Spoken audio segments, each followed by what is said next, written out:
Learn how to highlight text using CapCut. Open CapCut.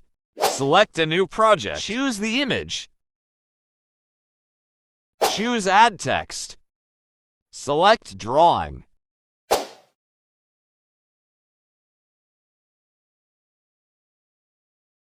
Choose the glowing line. Choose yellow or any color you like.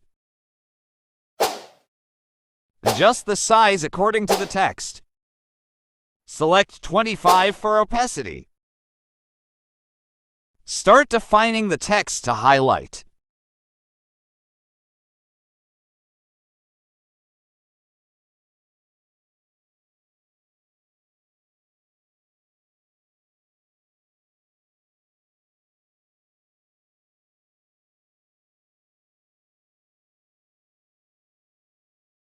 Select Animation.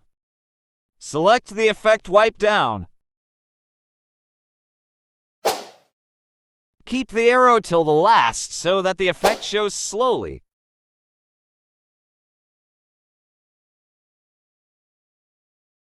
Finally, export the video. The text highlighted in this way. Thanks for watching. If you liked this video, make sure to subscribe for more.